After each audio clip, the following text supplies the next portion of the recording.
Hey guys, today I'm going to share a beautiful attacking game where white sacrifices both of his knights.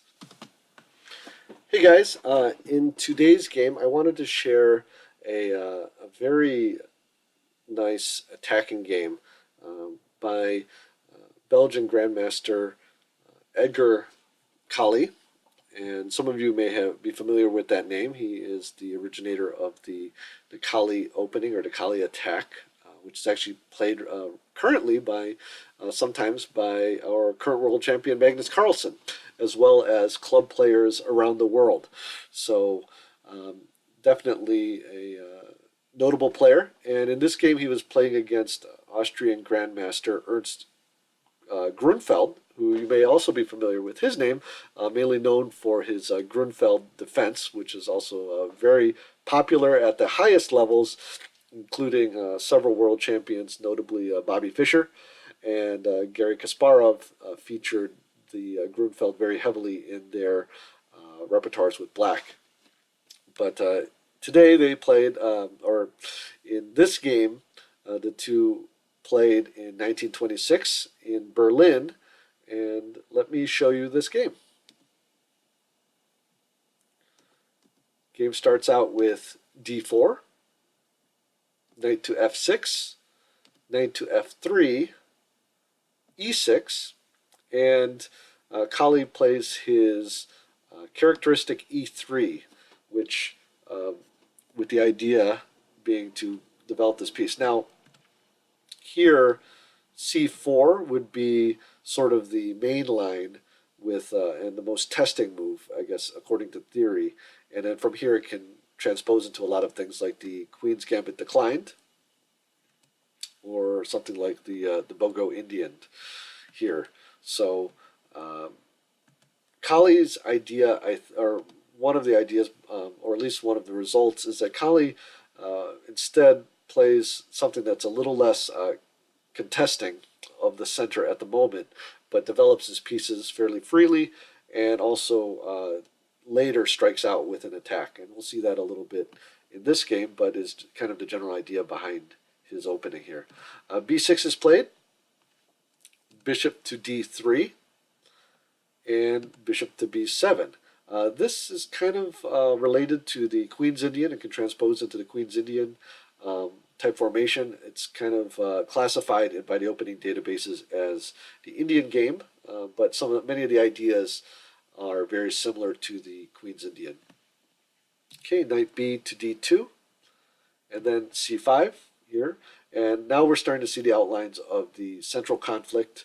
White is, or black's pieces are aimed at this d5 square, while white is contesting the e4 square, and we're going to see these central squares are kind of the main areas of the fight here in the opening.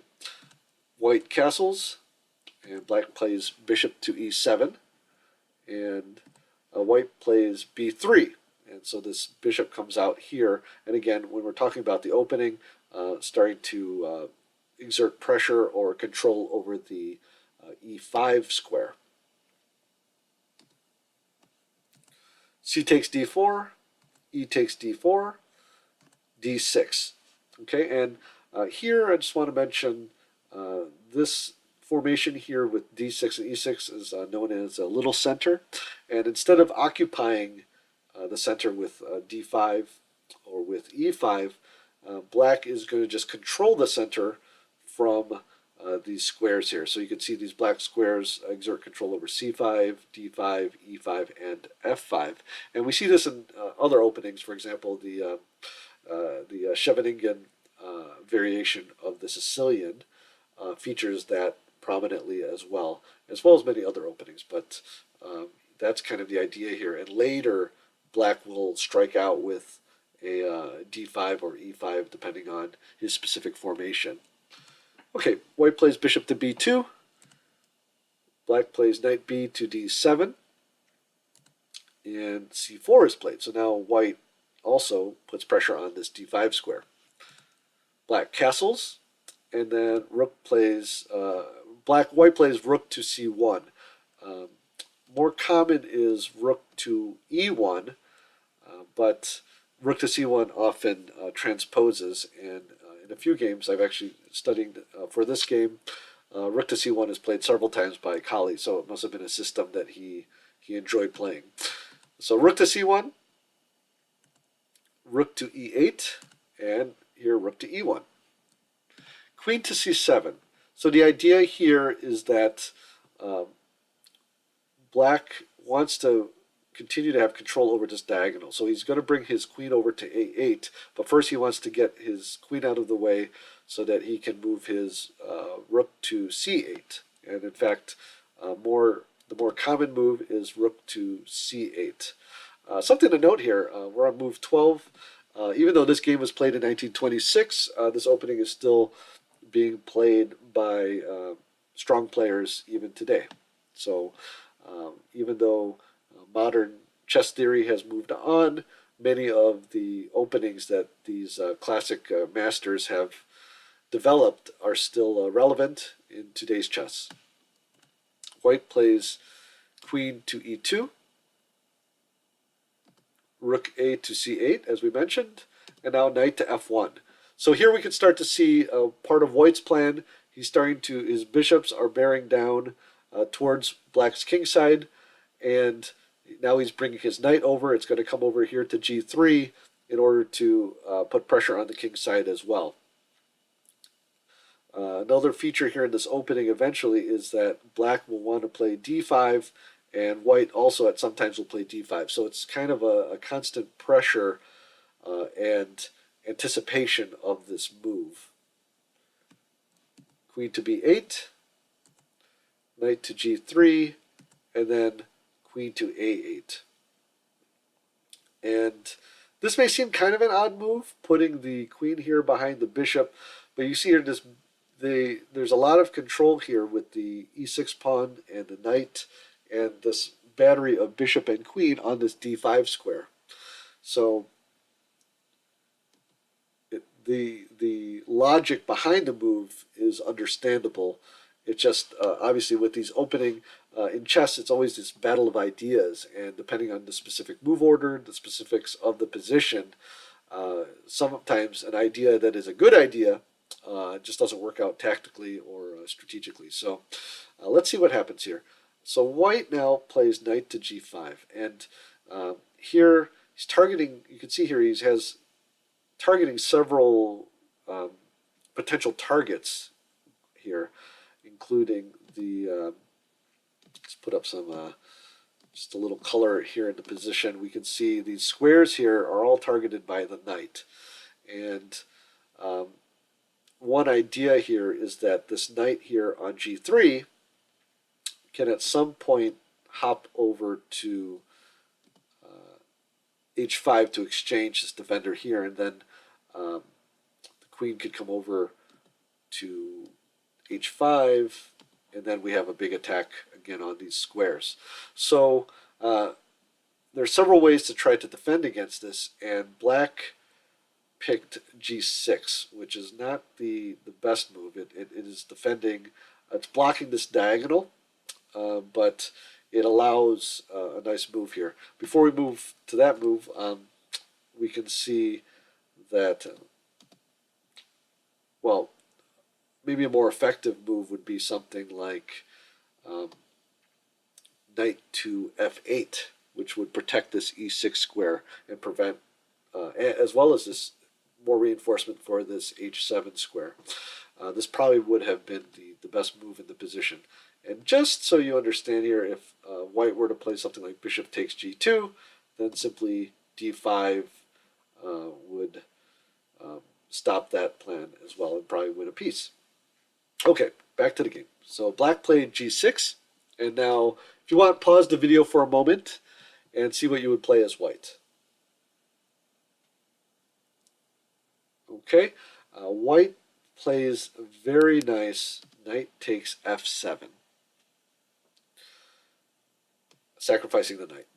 King takes f7, queen takes e6 check, okay, and then g7. Now, in order to, he played g7 specifically because if he plays something like king to f8, and here I'm using some analysis from an old Reinfeld book. White plays d5, which actually he plays in the game as well. Knight to c5, attacking the queen. Queen to e3, and after knight takes d3, queen takes d3, and then knight takes d7, looking to reroute the knight. We have rook to e6, and now we have this dangerous threat here. After a move like knight to c5, queen to d4 now is threatening checkmate on g7. After knight takes e6, d takes e6, now mate on g7 or h8 would be unstoppable. Okay, so he did not go to f8, instead he went to g7, and then white plays d5, and now we can see that this queen and this bishop are locked out of the game. Okay, if we look at this, it looks like white is crushing black, and after, in fact, and white does have the initiative, so there's a lot of pressure that white is exerting. When I was analyzing this, black has, well, a couple things here. Black cannot relieve his position with a move like bishop to f8 because this knight is pinned, so queen takes d7 check just wins on the spot. However, when you're defending, there's a few resources that you have, and one of them, you want to stay active in general, but in the move here, one way would be to try to exchange pieces or simplify the position as well as trying to block the position.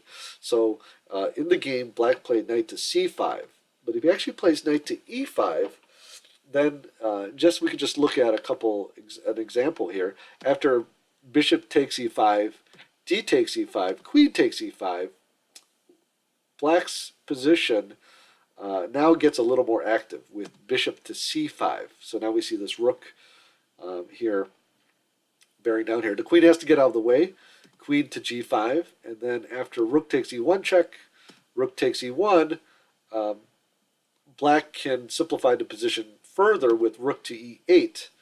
And then we can see here that black seems to be doing fine. His only problem piece here is here on b8, and then after, let me just do a couple more moves, and not necessarily that this is the best move, but we can see here after queen takes e5, he has the e-file, and this bishop can get back into the game with bishop to f8, and maybe a bishop to f5 or some other type of move like that. But in any case, going back to the game position, black maybe had some better resources, but we can see from that line that he would still, white. It's not that he was necessarily winning after that line, but he could have held on a little longer and activated his pieces. So black played knight to c5, which also has some logic. It's forking this queen and this bishop, but white plays another brilliant move. So if you want, again, this is a good spot where you can pause it and perhaps see what white played here. Okay, here white plays the beautiful knight to f5 check. And here there's a few options that black has. Okay, if he just takes the knight, okay, so he's offering another sacrifice here. If he takes the knight, then queen takes f5, knight takes d3, rook to e7 check. Okay, so this is a removal of the defender tactic. Rook takes e7, queen to f6 check, king to g8, and then queen takes e7. Now, if black were to take this knight, then simply rook to c3, threatening this checkmate here, would be enough, and all black can do is, well, check here with the checkmate with the queen g7, and all that black could do would be to delay it with moves like knight to d3. So we can see that taking the knight would be disastrous for black. So if we go back, if he moves to h8, then queen to f7, which threatens mate on g7, rook to g8 defending, and then bishop takes f6 check wins. Because after bishop takes f6, queen takes f6, rook to g8, we have mate here on g7. So black plays the only move that doesn't get him immediately mated, which is king to f8. After king to f8, well, our queen is being attacked, so we need to move the queen.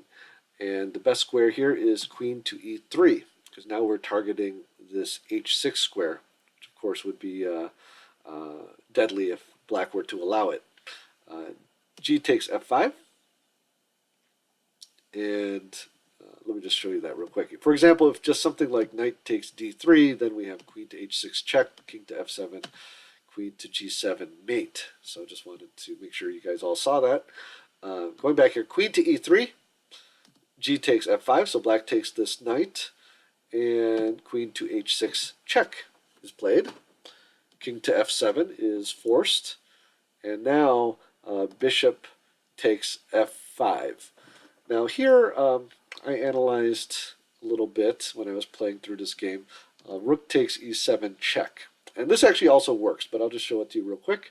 King takes e7, queen takes f6 check, king to d7, and here white has to be careful and play queen to f7 check. Okay, if he plays bishop takes f7, bishop takes f5 check, then king to c7, and this queen will get away. White should still be winning, of course, here, but the most accurate move here is queen to f7 check, rook to e7, bishop takes f5 check to push the king away. If the king were to go to d8, then white wins with bishop to f6. And after king, after king to c7, I'm sorry. Let me go back to this king to c7. Queen takes e7 check will win and eventually lead to checkmate. Okay, let's go back to the game. So bishop takes f5 is played as well. So they're both very good moves. Bishop takes f5. Bishop takes d5. So black is giving back some material to try to get some activity. But the idea here is that white should not take back here, although this would be winning as well, but he wants to continue with the pressure. So we've seen this a couple times in some variations, but the removal of the guard theme works again. Rook takes e7 check, rook takes e7, queen takes f6 check, and king to e8. And just so you see here, king to g8 will lead to checkmate after queen takes e7. There's going to be no way that black can stop an eventual checkmate here. Okay, I'll let you work that out if you want, but he played king to e8, queen to h8 check, king to f7 is forced, and, well, it's not forced, but he's not going to give away material, more material, and after bishop takes c8, black resigned.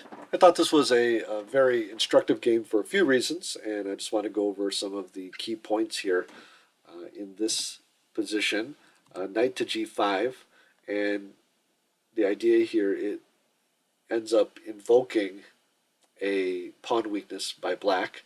Of course, what black should have done was defended with knight to f8, but we saw after g6 the spectacular knight takes f7. Okay, so that's something you should look for both with black and with white in some openings where white plays the pawn, has his pawn on e3 and f2. An example of this would be in the Queen's Gambit Decline exchange variation, because in that opening, black has a half-open e-file, and there's always potential for those sacrifices on e3 and f2. So look for that, and here we can see just a follow-up to that. King takes f7 and queen takes e6 check. So that's a pattern that's well worth remembering, but in general, the whole idea of being careful whenever you advance these pawns around the king, there might be some vulnerabilities in the squares and some pawn weaknesses, so we want to watch out for that.